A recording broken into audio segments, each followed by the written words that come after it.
Well, Mr. Trump, let's start with the last 24 hours. Okay. Heading into yesterday, there had been a lot of discussion of whether or not your stance on immigration had softened. You go to visit with the Mexican president. You have a joint press conference. Afterwards, some said your tone was even a bit almost conciliatory then. You have a speech in Arizona last night where your stance was pretty clear again. Was it a difference in tone or was it a difference in message? Well, I think maybe a little bit of everything. I was very specific last night. It was a great success. It was a great successful evening. We had 15,000 people there, as you know. You probably saw it. Yes, sir. And it was really an amazing evening. I think that the crowd sort of was going wild on everything you said, and maybe that sort of created a difference in tone. I don't think it was a difference in tone from my standpoint. I think the crowd that was so excited by everything, you know, they want to see strong borders. They want to see the wall, to be honest with you. I mean, they just want to see the wall. And I think the crowd and the crowd noise and the cheering probably made it seem a little bit tougher than it is. Let's talk about that physical barrier. And it was referenced that way yesterday, that both you and the Mexican president agree their physical barrier is something that both countries sort of understand as being their right to have. He acknowledged that. Yes, but immediately after, he sent out that now famous tweet that he made it clear to you that Mexico would not be paying for the wall. You have since said, even today, that Mexico will be paying for that wall. They're going to pay for the wall. Yeah, they're going to pay for the wall. He was a nice gentleman. I really liked him a lot. President of the country. We met for an hour. We had a very, very good dialogue, very good talk. And Mexico, and you know, as you know, I employ many, many Mexican Americans, and these are tremendous people, really tremendous people.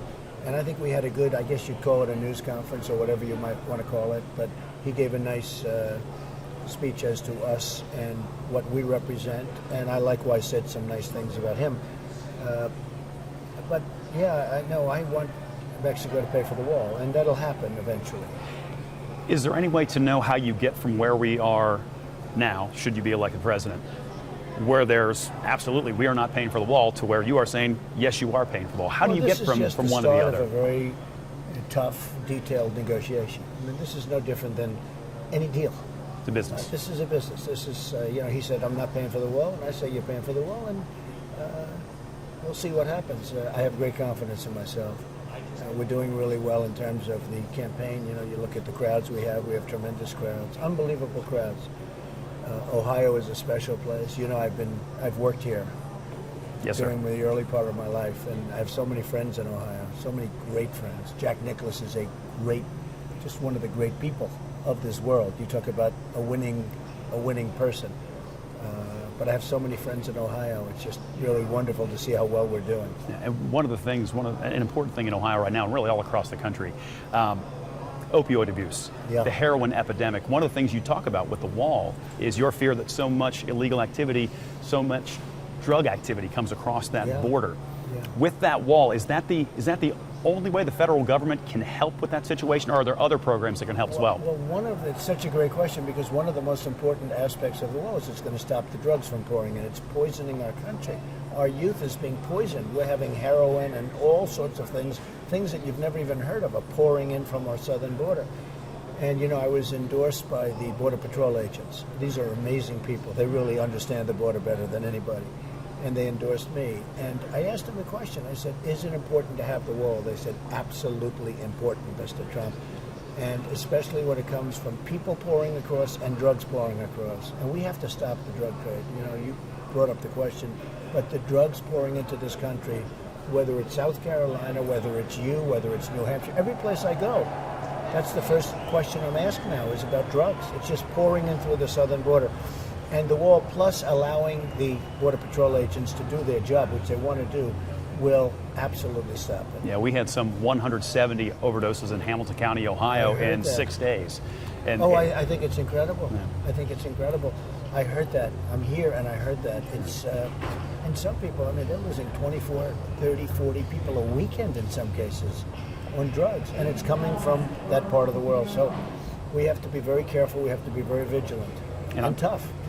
You've heard it, no doubt, time and time again. It seems like we hear it every election cycle, just how important Ohio is, that a Republican can't win the White House without Ohio. What do you think is most important for the Ohio voter to know about you? Okay. Well, first of all, our jobs are not going to be leaving. We're not going to be losing them to Mexico and everybody else. There are going to be consequences if that happens. I mean, it's just not going to happen. You look at what's happened to Ohio, you look at what's happened virtually every state. Our jobs are leaving our country, and they're being, they're building plants all over Mexico, all over other places.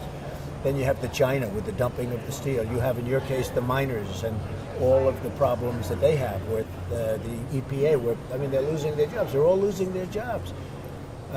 Ohio has been great to me. I mean, you see that really in the poll numbers.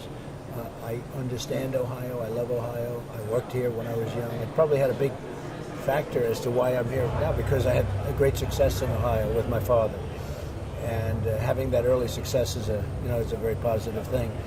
But we're going to put people back to work. We're going to not let people take our jobs. And then again, we're going to do other things. Second Amendment is under siege. We're going to save the Second Amendment. I mean, if you look at it, it's really under siege by Hillary Clinton and the Democrats. They want to do things that are almost unthinkable as to the Second Amendment. Our military is depleted, very, very badly depleted. We're going to build up our military. We have to take care of our vets. I mean, we're going to do so many things, but with Ohio, we really have to stop the outflow of jobs. Okay. And we'll do that very successfully. You talked about Ohio voters. Let's very quickly, if you don't mind, sir, talk about another block of voters, Hispanic voters in particular.